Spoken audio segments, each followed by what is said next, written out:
Pagbubukas ng ika-11 Hamungaya Festival at ika-67 Foundation Anniversary ng Bayan ng Isulan, naging magarbo. Lungsod ng Tacuro, naging host sa training camp coordination at protection para sa mga displaced persons. At lungsod ng Tacuro, nakiisa sa pagdiriwang ng Araw ng mga Bayani. Yan ang ulo ng mga balita sa Sultan Kudarat Headliners.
Magandang araw, lalawigan ng Sultan Kudarat.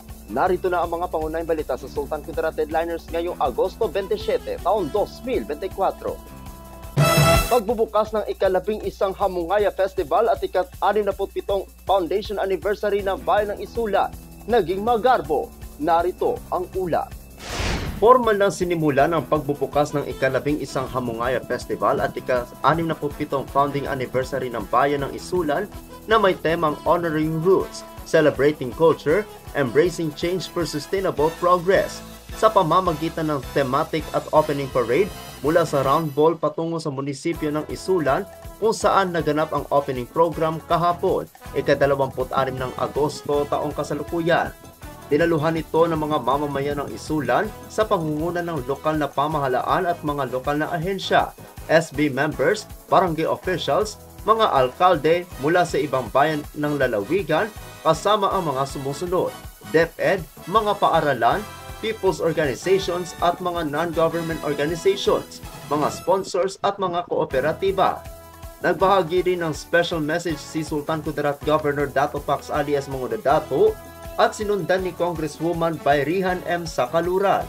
Ayon naman sa mensahe ni Honorable Acting Mayor Arnold Armada, ay tunay nga na nakikita ang patuloy na pag-unlad ng bayan ng Isulan sa pamamagitan ng pagtutulungan ng bawat isa. Naging magarbo at maraming humanga sa napakagandang pagbubukas ng pagdiriwang na ilan sa mga highlights ng programa ay ang pag-anunsyo sa mga nanalo sa float competition, fireworks display at ang banda na This Band. Ako ang inyong kaibigang Apolinario Terry Valencia para sa Sultan Kudarat Headliners. Lungsod ng Tacuro, naging host sa training camp coordination at protection para sa mga displaced persons. Narito ang ulat. Nagsimula ngayong araw ang mahalaga ng pagsasanay sa basic camp coordination at camp management, ang internally displaced persons protection. Ang kaganapan ay inorganisa ng Department of Social Welfare and Development Office sa pakikipagtulungan ng City Social Welfare and Development Office sa pangunguna ni Nancy Bawe at ng City Risk Reduction Management Office o CDRRMO sa pamumuno ni Engineer Hilda P. Mercado. Ang pagsasanay ay naglalayong pahusayin ang pamamahala at suporta para sa mga taong lumikas. Binuksan ni Tacurong City Mayor Joseph George L. Lechoncito, MDTPA, ang kaganapan sa isang pangunahing mensahe at idiniin ang kahalagahan ng matatag na pamamahala at mga protokol ng proteksyon. Nagbigay diin ng kanyang pahayag ang kasapi ng sangguniang panglungsod na si Honorable Jose Lim V, na kilala sa kanyang advokasya para sa mga displaced person. Sinasakla ng mga sesyon ngayong araw ang mga pangunahing paksa, kabilang ang International at National Disaster Risk Management Frameworks, ang National Disaster Response Plan, ang Cluster System Approach at Core Humanitarian Principles and Standards. Ang mga presentasyon ay pinangunahan ni Project Development Officer 2, Colly M. Hagonot, RN, at Social Welfare Officer 5, Naira S. Arato.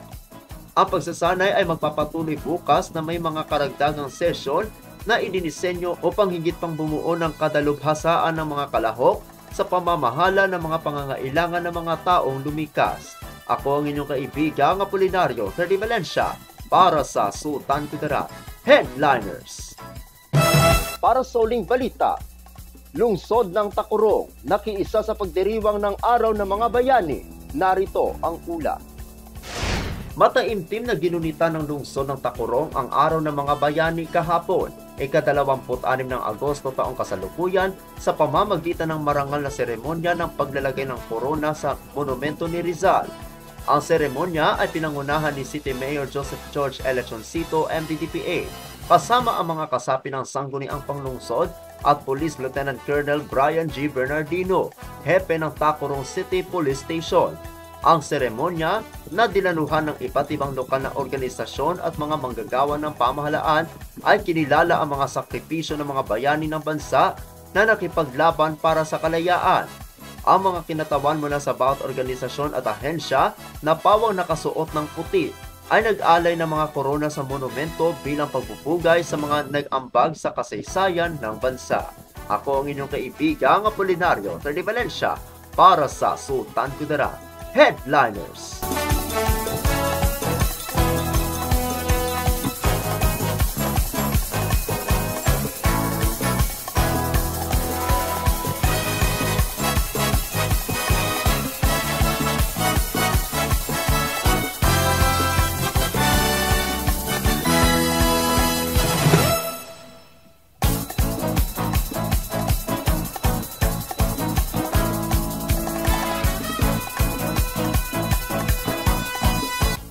At yan ang kabuuan mga balita sa araw na ito. Mga balitang kailangan ninyong malaman, balitang walang kinakampihan, balitang totoo, balitang may dalang aral at inspirasyon. Ito ang Sultan Kudarat Headliners.